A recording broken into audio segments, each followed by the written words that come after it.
Hello दोस्तों, आज की इस वीडियो में हम ancient and medieval Indian political thought के अंतर्गत यूनिट 1 को काफी डिटेल में कवर करेंगे। आपकी यूनिट 1 का नाम है foundation of Indian political thought. अगर आप इसे हिंदी में अनुवाद करेंगे तो आप ऐसे लिख सकते हैं, भारतीय राजनीतिक विचार की नींव, आधार या बुनियाद। तो कुल मिलाकर कहा जाए तो आज की जो यूनिट है इसमें हम पढ़ेंगे इंडियन पॉलिटिकल थॉट की फाउंडेशन क्या है, इसको हम डिटेल में समझेंगे। कुल मिलाकर आप ऐसे भी कह सकते हैं कि जो भारतीय राजनीतिक विचार है उसकी नींव क्या है, वो किन चीजों के ऊपर टिका हुआ है, उसके सोर्सेज क्या हैं, जिसके आधार पर हम इंडियन पॉलिटिकल थॉट को जानते हैं। इन सारी बातों को आज की इस वीडियो में आप काफी डिटेल में कवर करेंगे। तो चलिए दोस्तों, बहुत ही आसानी से सारी बातें आपको समझ में आ जाएंगी, बस आप वीडियो को पूरा देखना।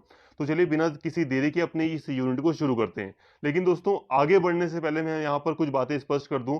आगे की सारी बातें आपको तभी समझ में आएंगी जब आपको इंडियन पॉलिटिकल थॉट का मतलब पता होगा, भारतीय राजनीतिक विचार का मतलब पता होगा। तो सबसे पहले बहुत आसान शब्दों में कहा जाए तो जो राजनीति से संबंधित जो विचार हैं उसे हम कहते हैं पॉलिटिकल थॉट या राजनीतिक विचार। लेकिन इसे और अच्छे से स्पष्ट किया जाए तो आप ऐसे समझ सकते हैं कि एक देश को किस आधार पर संभाला जाएगा, क्या व्यवस्था होगी, वो कौन से सिद्धांत होंगे जिसके आधार पर हम अपने देश को संभालते हैं या व्यवस्थित करते हैं। तो उन सभी सिद्धांतों को ही हम राजनीतिक विचार कहते हैं। जैसे कि आज भारत ने अपनी सरकार के लिए संसदीय शासन प्रणाली को अपनाया है, तो ये भारत का एक पॉलिटिकल थॉट हो गया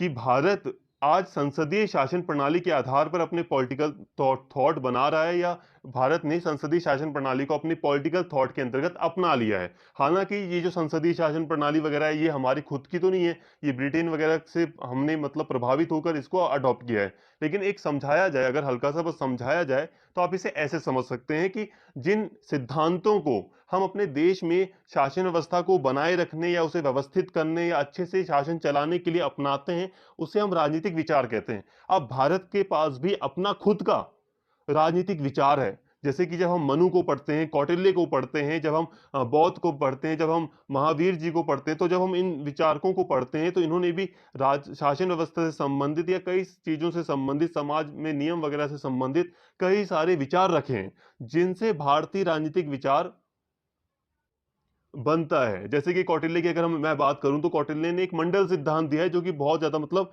आप उसे अगर पढ़ेंगे तो आपको लगेगा कि आज भी, आज के युग में भी कौटिल्य की जो बातें हैं वो सही साबित होती हैं। तो यही है इंडियन पॉलिटिकल थॉट। बस हल्का सा समझा रहा हूँ इंडियन पॉलिटिकल थॉट, आपको आपको बाकी जो भी बातें हैं ना, जैसे जैसे हम चैप्टर्स कवर करेंगे, यूनिट कवर करेंगे, सारी चीजें समझ में आ जाएगी कि आखिर इंडियन पॉलिटिकल थॉट है क्या। तो सिंपल सी बात है कि भारत के पास भी खुद के कई सारे राजनीतिक विचार हैं जिन्हें हम भारतीय राजनीतिक विचार कहते हैं। इसके अलावा दोस्तों यहाँ पे थोड़ा कंपैरिजन मैं करूंगा तो और अच्छे से आपको समझ में आया होगा, आ जाएगा आपको। ठीक है, देखिए आपने नाम सुना होगा, आपने प्लेटो का नाम सुना होगा, आपने सुकरात का नाम सुना होगा, आपने अरस्तु का नाम सुना होगा, आपने जॉन जॉन लॉक का नाम सुना होगा, आपने मैकियावेली का नाम सुना होगा। तो यहाँ पर मैंने जितने भी नाम लिए ना, जितने भी ये विद्वान थे, जिनके भी मैंने अभी नाम लिए, ये वेस्टर्न पॉलिटिकल थॉट के मतलब विचारक हैं, ये यूरोपीय विचारक हैं। तो जब हम अरस्तु को पढ़ते हैं, प्लेटो को पढ़ते हैं, तो ये कौन है? ये वेस्टर्न पॉलिटिकल थॉट के विचारक हैं, थिंकर्स हैं। ठीक है, इंडियन पॉलिटिकल थॉट में हम किसे पढ़ेंगे? हम मनु को पढ़ेंगे, कौटिल्य को पढ़ेंगे, हाँ हम गौतम बुद्ध को पढ़ेंगे, हम महावीर को पढ़ेंगे, हम अबुल फजल को पढ़ेंगे, कबीर जी को पढ़ेंगे। तो ये इंडियन पॉलिटिकल थॉट है। तो आपको कंपैरिजन में थोड़ा समझ में आ रहा होगा, एक यूरोपीय, एक वेस्टर्न पॉलिटिकल थॉट है। ठीक है, जिसमें अमेरिका भी शामिल है। ठीक है, अमेरिका भी शामिल है, एक वेस्टर्न पॉलिटिकल थॉट है। और हम अब अपनी बात करें तो हमारा इंडियन पॉलिटिकल थॉट है।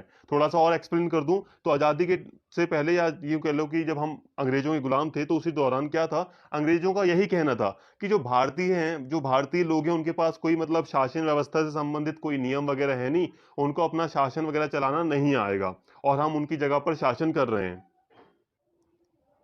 तो हमारे जो स्वतंत्रता सेनानी थे उन्होंने मतलब भारतीय जो जो भारत का इतिहास छुप चुका था, जो भारतीय ग्रंथ छुप चुके थे, उनको उजागर किया। कौटिल्य जैसे विद्वान जो थे, उनके जो ग्रंथ थे, उनके जो विचार थे, उसको सामने रखा और अंग्रेजों को दिखाया कि हमारे पास खुद का भी पॉलिटिकल थॉट है, हमारे पास खुद के भी राजनीति से संबंधित विचार हैं, सिद्धांत हैं।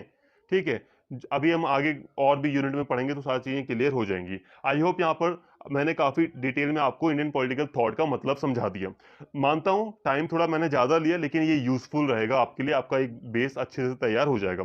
अब तो दोस्तों अब हम आगे बढ़ रहे हैं और बात करते हैं यहाँ पर भारतीय राजनीतिक विचार के स्रोत की, यानी कि जो इंडियन पॉलिटिकल थॉट है उसके सोर्सेज की अब हम बात कर रहे हैं। ठीक है, आखिर वो कौन से सोर्सेज हैं, वो कौन से स्रोत हैं जिनके द्वारा हम इंडियन पॉलिटिकल थॉट को समझते हैं या जानते हैं। तो अब हम इसकी बात कर रहे हैं। तो पहले हैं यहाँ पर वेद, तो वेद को समझेंगे। ऋग्वेद, सामवेद, यजुर्वेद, अथर्ववेद, ये 4 वेद भारत के प्राचीनतम धार्मिक ग्रंथ माने जाते हैं। इन ग्रंथों में विविध संदर्भों के अंतर्गत राज्य एवं शासन की उत्पत्ति, शासन के स्वरूप, राजा की शक्तियों, राजा और मंत्री तथा राजा तथा प्रजा के परस्पर संबंध का विवेचन भी देखने को मिलता है। सिंपल सी बात है। देखिए, भारतीय राजनीतिक चिंतन की अगर हम बात करें, भारतीय राजनीतिक विचार की बात करें, तो इसमें वेदों का एक अहम स्थान है। वेदों के द्वारा हमें इंडियन पॉलिटिकल थॉट के बारे में बहुत जानकारी मिलती है। जैसे कि वेदों में, जैसे कि 4 वेद हैं टोटल। ठीक है, 4 वेद हैं, जैसे कि ऋग्वेद, सामवेद, यजुर्वेद, अथर्ववेद। इन अगर वेदों का अध्ययन जब हम करते हैं तो इसमें हमें कई सारे पॉलिटिकल थॉट से संबंधित विचार दिखाई देते हैं, जो जो कि भारतीय राजनीतिक विचार का एक अहम हिस्सा है या इंपॉर्टेंट है भारतीय राजनीतिक विचार में।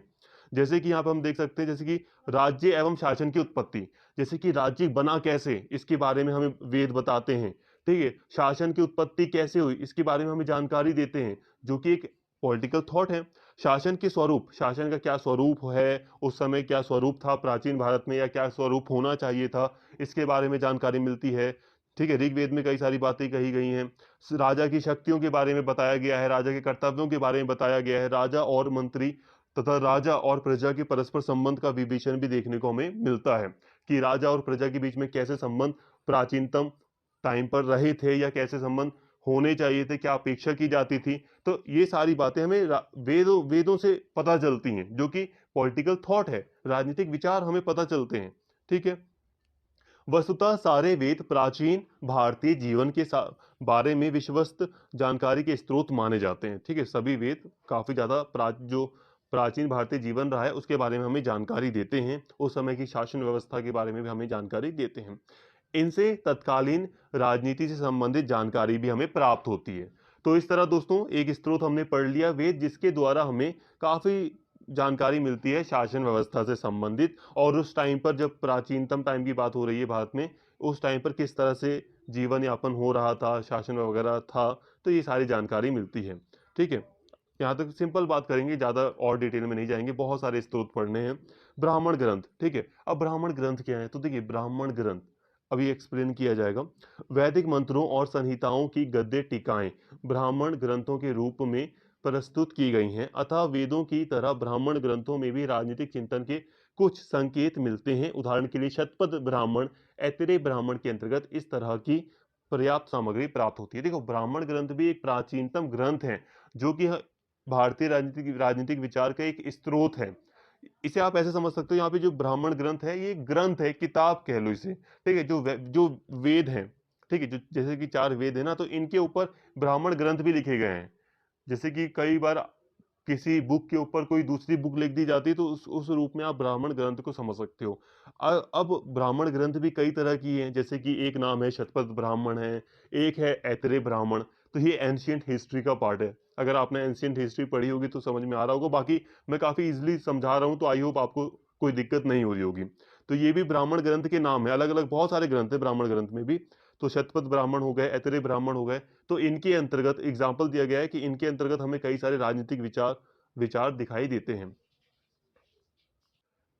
इसके अलावा भारतीय राजनीतिक विचार का एक स्रोत है उपनिषद। उपनिषद से भी कई सारी जानकारियां हमें प्राचीन टाइम पर कैसा जीवन यापन था, कैसा शासन व्यवस्था थी, उसकी मिलती है। साथ में कैसे कैसे मतलब होने चाहिए थे, ये सारी बातें हमें पता चलती है।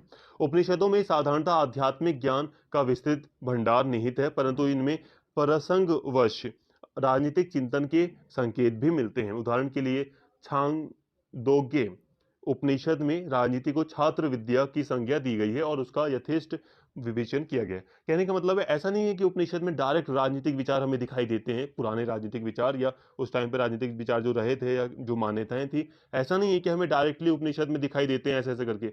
बट कहीं कहीं पर प्रसंगवश, कहीं कहीं पर हमें राजनीतिक विचार इसके अंदर दिखाई देते हैं। उदाहरण के लिए एक उपनिषद है जिसका नाम है छांदोग्य उपनिषद, उसके अंदर हमें देखने को मिलता है छात्र विद्या की संज्ञा दी गई है राजनीति को। तो इससे थोड़ा और अगर एक्सप्लेन किया जाए, तो इससे हमें राजनीतिक विचार हमें दिखाई देते हैं उपनिषद में। इसके साथ ही पुराण, ठीक है, पुराणों में साधारणतः देवी देवताओं और विष्णु के अवतारों की कथाओं का रोचक विवरण धार्मिक श्रद्धा के साथ प्रस्तुत किया गया है। परंतु कुछ पुराणों में नंद वंश, मौर्य वंश और गुप्त वंश से जुड़े ऐतिहासिक चरित्रों का वृत्तांत भी मिलता है। इसमें अनेक महत्वपूर्ण राजनीतिक विचार गुथे हुए हैं। तो दोस्तों, पुराणों में भी हमें कई जगहों पर कई सारे राजनीतिक विचार हमें दिखाई देते हैं, जैसे कि नंद वंश का यहाँ पर पुराणों में नंद वंश के बारे में एक्सप्लेन किया गया है। मौर्य वंश के बारे में भी कई सारी बातें कही गई हैं, गुप्त वंश के बारे में भी कुछ बातें कही गई हैं। तो इससे हमें इस यहाँ पर कैसे राजनीतिक विचार थे इसकी जानकारी हमें मिलती है। तो इस तरह पुराण भी राजनीति से संबंधित विचार हमें देते हैं, ये भी एक स्रोत है। इसके अलावा महाकाव्य, महाकाव्य जब भी कोई कहे आपसे तो आप याद करना महाभारत और रामायण को। ठीक है, महाभारत में आप देखते हैं पूरा राजपाट जो होता है, राजवंश जो होता है, उसी के बारे में आपको सारी पूरी कहानी दिखेगी। ठीक है, महाभारत में। इसके अलावा रामायण में भी आप देखेंगे कि राज सिंहासन की बात होती है, राजा के धर्म की बात की जाती है, राजा के व्यक्तित्व की बात की जाती है। तो विस्तार से महाकाव्यों में भी हमें जानकारी मिलती है राजनीतिक विचार की। तो महाकाव्यों की परंपरा में महर्षि वाल्मीकि कृत, जो महर्षि वाल्मीकि के द्वारा लिखी गई रामायण है, और महर्षि वेदव्यास के द्वारा लिखी गई जो महाभारत है, वो बहुत सबसे महत्वपूर्ण है। रामायण में मर्यादा पुरुषोत्तम राम का विस्तृत चरित्र चित्रण मिलता है।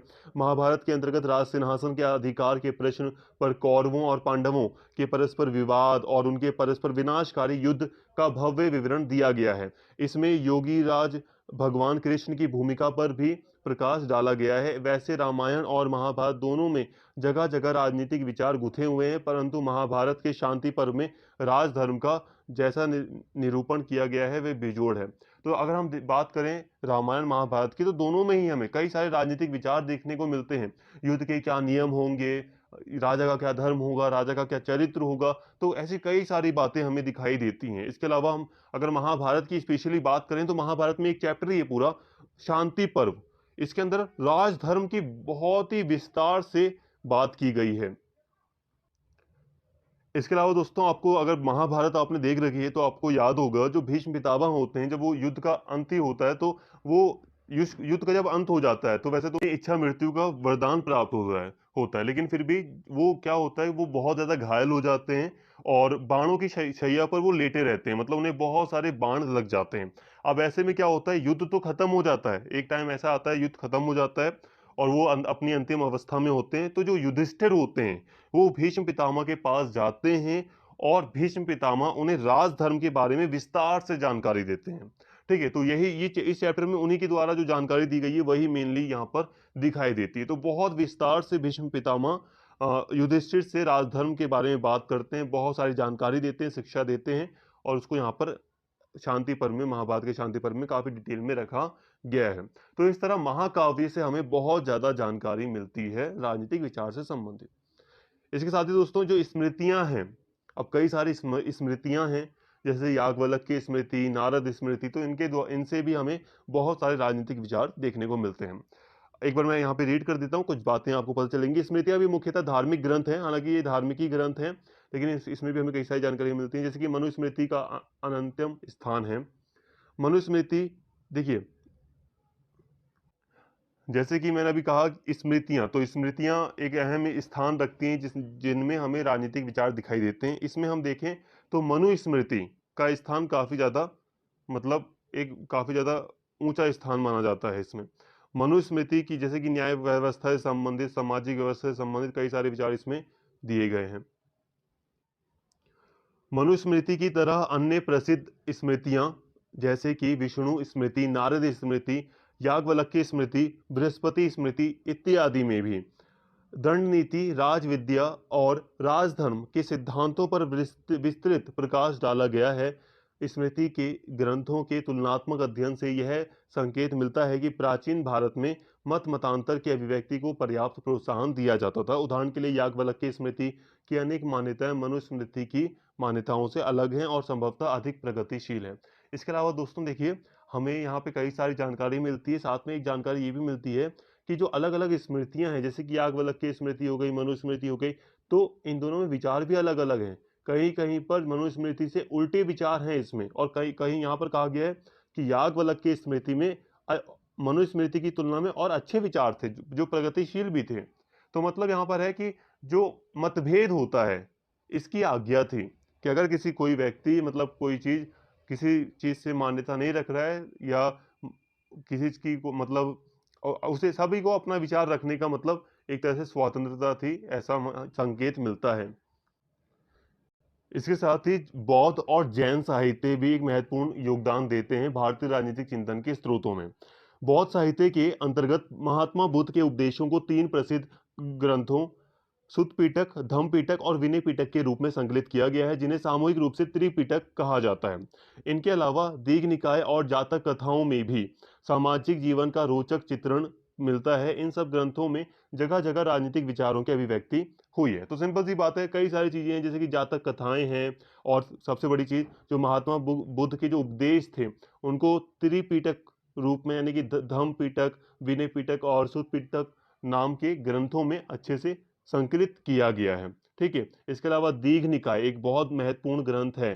ठीक है, जातक कथाएं हो गई, तो इनमें भी कई कहानियों के जरिए या कई चीजों के जरिए राजनीतिक विचार दिए गए हैं, या हमें उनकी झलक दिखाई देती है। तो बौद्ध साहित्य से भी हमें राजनीतिक विचार देखने को मिलते हैं। इसी तरह जैन साहित्य से भी हमें कई सारे राजनीतिक विचार देखने को मिलते हैं। इधर जैन साहित्य के अंतर्गत विशेषतः आचार्य हेमचंद्र के परिशिष्ट पर्व तथा भद्रबाहु चरित बड़े गुरु थे उस टाइम पर, ये जैन धर्म में भद्रबाहु चरित मतलब एक ग्रंथ है। ठीक है, भद्रबाहु चरित्र के अंतर्गत मौर्य काल और उससे कुछ पहले के समय से जुड़ी महत्वपूर्ण ऐतिहासिक सामग्री का समावेश हुआ है। इन ग्रंथों में भी राजा के कर्तव्य तथा राज्य व्यवस्था से जुड़े अनेक प्रश्नों के उत्तर रोचक ढंग से प्रस्तुत किए गए हैं। तो जैन साहित्य में भी हमें कई सारे राजनीतिक विचार, स्पेशली जैसे कि राजा के क्या कर्तव्य होंगे, राज व्यवस्था से संबंधित कई सारे विचार हमें दिखाई देते हैं। आई होप यहाँ तक बातें समझ में आई होंगी आपको। तो ये कई सारे स्रोत थे जिन्हें हमने पढ़ा। इसके साथ ही एक महत्वपूर्ण जो स्रोत है भारतीय राजनीतिक विचार का, वो है अर्थशास्त्र। बहुत बड़ा एक बहुत इंपॉर्टेंट रोल है इनका, अर्थशास्त्र का। और नीति शास्त्र होगा, दूसरे भी कुछ ग्रंथ हैं, उनको आगे एक्सप्लेन किया जाएगा। तो यहाँ पे हम इसको समझते हैं। तो कौटिल्य का अर्थशास्त्र, कामंदक का नीति शास्त्र, शुक्र नीति पहले ऐसे प्राचीन ग्रंथ हैं जिनमें मुख्यतः राजनीति से जुड़ी समस्याओं का विस्तृत विवेचन किया गया है। इनमें पहले जितने भी ग्रंथ लिखे गए हैं उनमें केवल प्रसंगवश राजनीतिक विचारों की अभिव्यक्ति हुई थी। राज्यशास्त्र से जुड़े ग्रंथों में कौटिल्य के अर्थशास्त्र का अनंतम यानी कि सबसे ऊंचा स्थान है। नीति शास्त्र से जुड़े ग्रंथ मुख्यतः कौटिल्य के अर्थशास्त्र के आधार पर ही लिखे गए हैं।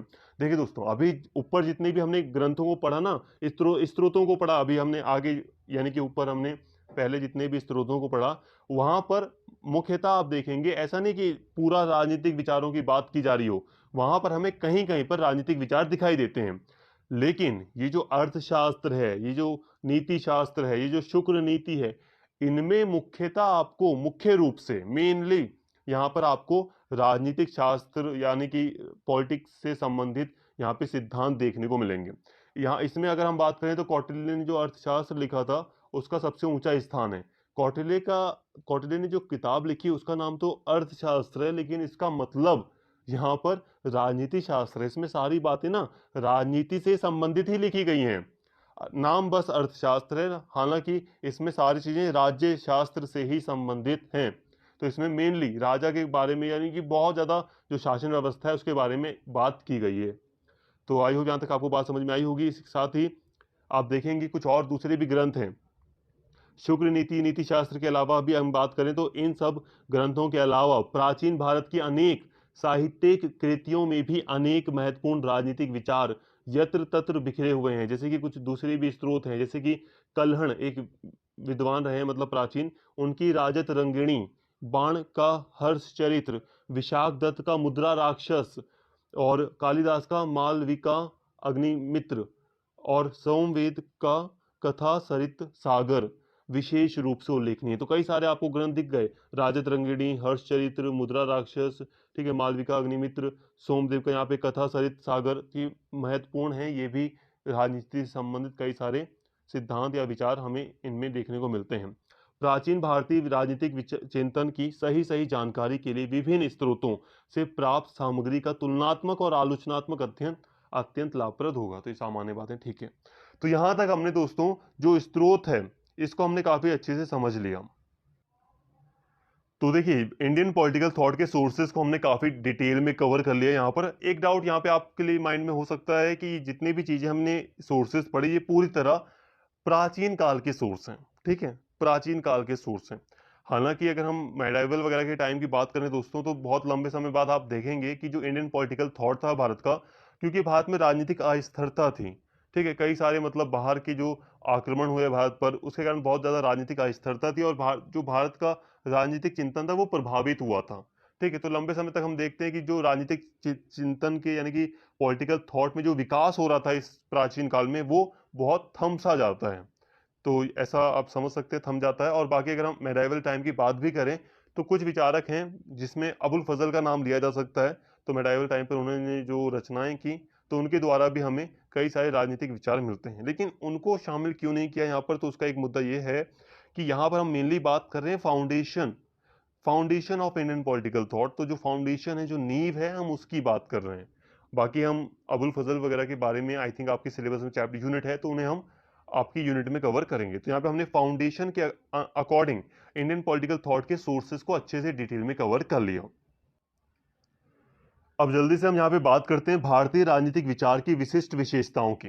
मतलब सिंपल सा है कि देखिए देखिए अब यहाँ पे ना कई बार हिंदी में अनुवाद करने में दिक्कत हो सकती है या हो सकता है कि अलग अलग तरीके से बच्चे अनुवाद करें, कोई दिक्कत नहीं है। यहाँ पर हम बात कर रहे हैं मुख्य रूप से कि जो भारतीय राजनीतिक चिंतन है उसकी विशेषताएं क्या है, आखिर उसमें मेन मेन है क्या, क्या क्या चीजें उसमें शामिल हैं, उसकी मान्यताएं क्या हैं। तो हम इसकी बात कर रहे हैं तो चलिए आगे बढ़ते हैं, डायरेक्टली समझ में आ जाएगा सब आपको। तो एक जो विशेषता है वो है आध्यात्मिकता की ओर झुकाव। तो भारतीय राजनीतिक जो विचार है उसमें हम आध्यात्मिकता की ओर झुकाव भी देखते हैं। प्राचीन भारत के संपूर्ण चिंतन एवं दर्शन में आत्मा और परमात्मा जैसे आदि आदि भौतिक विषयों में गहरी अभिरुचि का परिचय मिलता है। यहाँ ज्ञान को संपूर्ण सृष्टि का नियामक तत्व माना गया है और उसे ईश्वर का साक्षात रूप स्वरूप कहा गया है। मतलब कहने का दोस्तों यह है कि हम भारतीय राजनीतिक चिंतन में ईश्वर को भी देखते हैं, ठीक है, ईश्वर को एक इंपॉर्टेंट स्थान दिया गया है।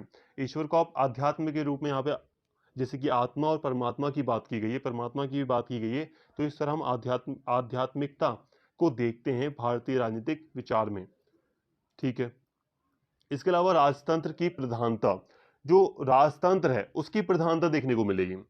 वैसे तो प्राचीन भारत में राजतंत्र के अलावा गुणतंत्र और गणतंत्र भी विद्यमान था। भारत में गणतंत्र भी था, ठीक है, कई जगहों पर कई सारे कबीले मिलकर शासन करते थे, तो इस तरह गणतंत्र भी भारत में प्राचीन टाइम पर था। परंतु तत्कालीन राजनीतिक चिंतन में राजतंत्र की प्रधानता देखने को मिलती है। गणतंत्र के अंतर्गत जनसभाएं या प्रमुख नागरिकों की परिषदें, सार्वजनिक वाद विवाद के विस्तृत नियम और चुनाव के तरीके प्रचलित थे। गणतंत्रीय प्रणाली के विषय में जो थोड़ा बहुत चिंतन प्रस्तुत किया गया वह या तो लुप्त हो चुका है या फिर बहुत कुछ महाकाव्य कुछ महाकाव्य नाटकों और पुराणों के छिटपुट प्रसंगों में बिखरा पड़ा है। दूसरी ओर अधिकांश प्राचीन भारतीय राजनीतिक चिंतन राजतंत्र की समस्याओं के साथ जुड़ा है।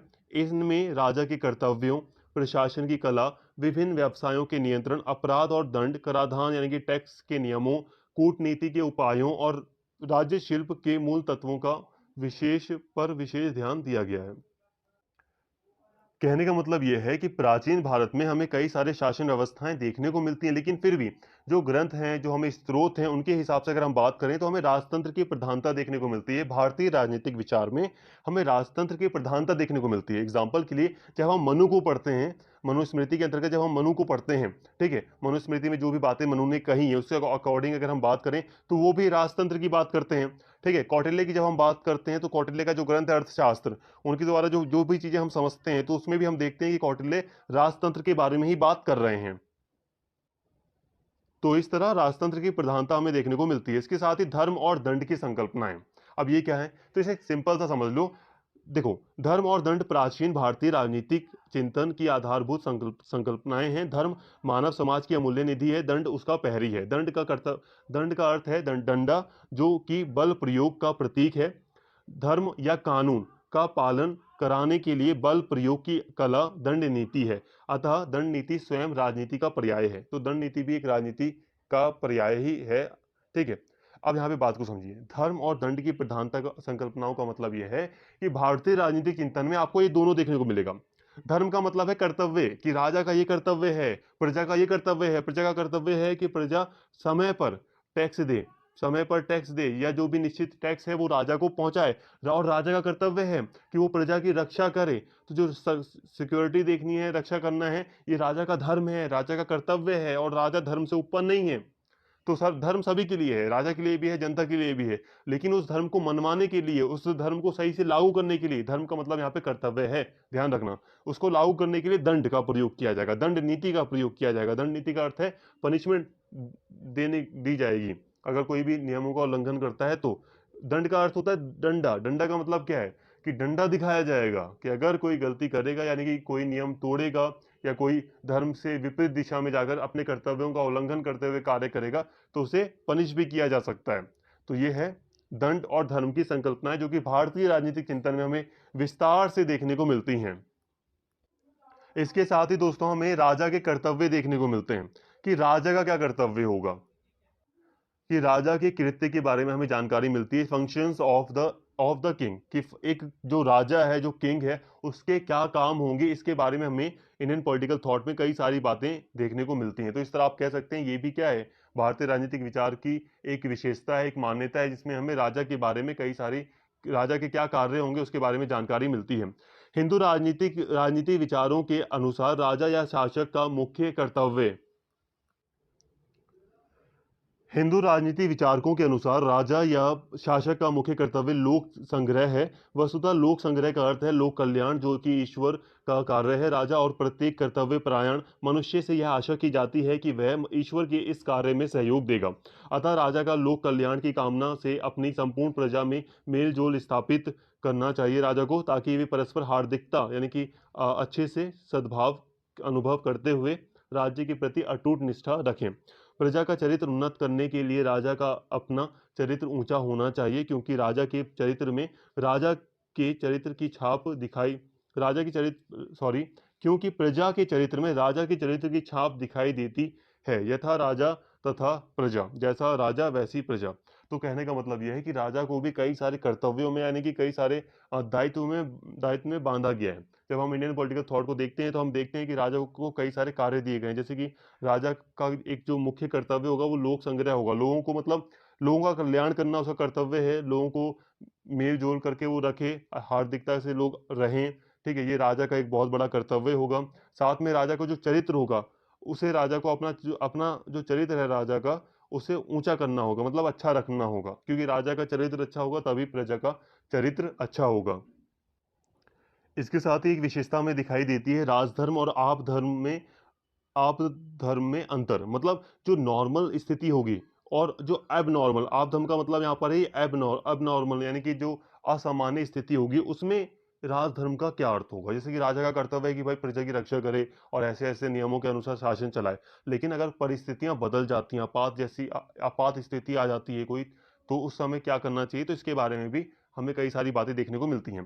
प्राचीन भारतीय चिंतन के अनुसार साधारण परिस्थितियों में राजा को पूरी निष्ठा के साथ धर्म का अनुसरण करना चाहिए, परंतु महाभारत और कौटिल्य के अर्थशास्त्र के अंतर्गत यह मान्यता रखी गई है कि असाधारण परिस्थितियों में, अर्थात दुष्ट लोगों के साथ व्यवहार करते समय, उसे अनुचित साधनों का प्रयोग करने से भी संकोच नहीं करना चाहिए। जैसे कि यहाँ पर देखिए, महाभारत कौटिल्य जैसे जो ग्रंथ, इनकी जो मतलब महाभारत हो गया, कौटिल्य का जो अर्थशास्त्र हो गया, इसमें यह भी देखने को मिलता है कि अगर कोई असाधारण परिस्थिति है तो राजा धर्म से हटकर भी शासन कर सकता है उस असाधारण परिस्थिति से निपटने के लिए। मतलब जब नॉर्मल परिस्थिति है तो राजा को धर्म के अकॉर्डिंग ही कार्य करना है, कर्तव्यों के अकॉर्डिंग ही चलना है। लेकिन अगर दुष्ट लोगों से निपटना है, अपनी स्थिति को ठीक करना है, कोई असाधारण स्थिति आ गई है, तो उस समय राजा धर्म से हटकर भी शासन कर सकता था।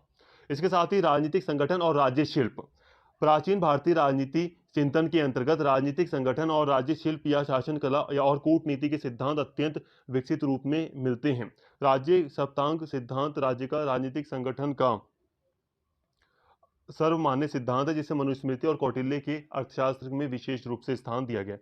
देखिए दोस्तों, राजनीतिक संगठन और राज्यशिल्प मतलब हमें ये मान्यता यानी कि एक विशेषता ये देखने को मिलती है कि भारतीय राजनीतिक चिंतन में शासन किस तरह से चलाया जाएगा, वो क्या तरीका होगा, शासन कला क्या होगी। राज्य शिल्प स्टेट क्राफ्ट का मतलब होता है शासन चलाने की कला, और राजनीतिक संगठन का मतलब होता है किस तरह से ऑर्गेनाइजेशन बनाई जाएगी। तो इसके बारे में जानकारी मिलती है, जैसे कि मनु और कौटिल्य, जो मनुस्मृति है और जो कौटिल्य का अर्थशास्त्र है, इसके अंतर्गत हमें ये देखने को मिलता है कि इनके द्वारा सप्तांग सिद्धांत, जो शासन का जो सप्तांग सिद्धांत है वो प्रस्तुत किया गया है। 7 organs theory of the state, जैसे कि इन्होंने एक मानव शरीर के रूप में, स्टेट के राज्य को 7 अंगों में बांट दिया है। जैसे कि इन्होंने कहा है एक स्वामी होता है, स्वामी क्या होगा, राजा, ठीक है, जो शीर्ष मतलब सबसे ऊंचा, सर कह लो, ठीक है। और आंखें क्या हैं, अमात्य, मंत्री, आंखें हैं। और कान कौन है, कान है जो राजा के मतलब मित्र हैं, वो कान है। जो मुख है वो राजा का क्या है, कोष है। कोष मतलब जो राजा का मतलब जो कोष है जिसमें मतलब पैसा है, कोष, ठीक है। सेना, सेना क्या है, मस्तिष्क है राज्य की, यानी कि देश का जो दिमाग है वो सेना है। जितनी बड़ी सेना उतना बड़ा मतलब आपका मस्तिष्क ताकतवर है। मतलब बाहें, जो राज्य की बाहें हैं वो दुर्ग है। दुर्ग मतलब जो किले हैं, आपके इलाके कहाँ तक फैले हैं, बॉर्डर आपने किस तरह से मतलब मेंटेन किया है। पुर, ये क्या है, राज्य की जंघाएं। पुर का मतलब यहाँ पर है भू क्षेत्र या प्रजा, जो जनपद है आपका, जो आपकी प्रजा है वो आपकी जंघाएं हैं। तो इस तरह एक मानव शरीर में राज्य का वर्णन किया गया है, ठीक है। तो इस तरह आप देख सकते हैं कि राजा से उम्मीद की जाती है कि ये जो 7 अंग के राजा इन सभी पर ध्यान दें। तो ये चलाने की एक कला कह लो आप इसे, ये राजनीतिक संगठन के रूप में इसे समझ लो। तो ये हमें एक विशेषता देखने को मिलती है। इसके अलावा राजनीतिक दायित्व और कराधान, ठीक है, पॉलिटिकल ऑब्लिगेशन और टैक्सेशन आपको देखने को मिलेगा। अब इसे मैं पढ़ा देता हूँ जल्दी से, बहुत जल्दी आपको रीड करके समझाता हूँ। प्राचीन भारतीय राजनीतिक चिंतन के अनुसार राजा की आज्ञा का पालन इसलिए आवश्यक है क्योंकि वह समाज व्यवस्था की रक्षा करता है और अपनी प्रजा को सदजीवन जीने के लिए अनुकूल परिस्थितियां प्रदान करता है। यदि राजा अपने कर्तव्यों से विमुख हो जाता है तो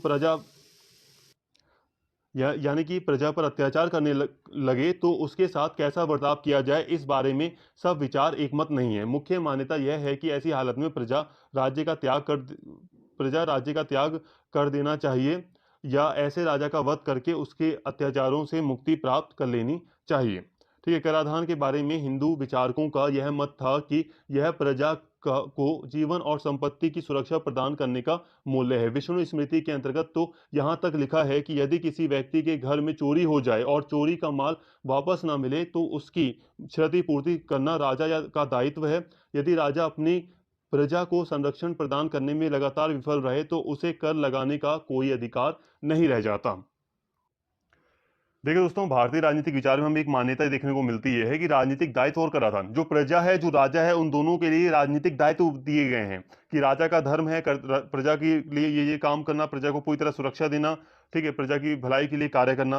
प्रजा का भी काम है कि प्रजा का क्या काम है, टैक्स से संबंधित प्रजा के लिए भी नियम बनाए गए हैं कि प्रजा का काम है कि प्रजा जो है वो टैक्स देगी राजा को, एक निश्चित जो भी टैक्स निश्चित किया गया वो देगी राजा को, एक उचित जो टैक्स है वो दिया जाएगा।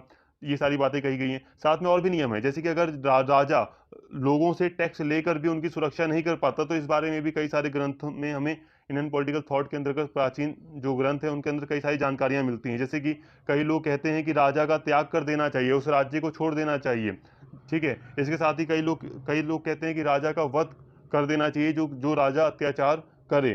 तो ऐसे भी कई सारे, जैसे कि महाभारत या जो दूसरे ग्रंथ है उसमें भी जानकारी देखने को मिलती है।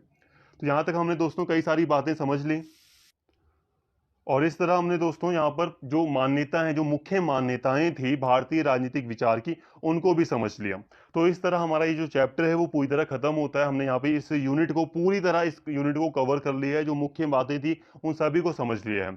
आई होप यहाँ तक आपको सारी बातें समझ में आई होंगे। कोई भी डाउट है तो यही कहूंगा कि एक बार अगर आप वीडियो को और देख लेंगे और अच्छे से समझेंगे तो आपको और अच्छे से सारी बातें क्लियर हो जाएंगी। बाकी यही कहूंगा कि यहाँ तक मैंने सारी चीज़ें आपको समझाने का प्रयास किया है। उम्मीद करता हूँ आपको सारी बातें समझ में आई होंगी।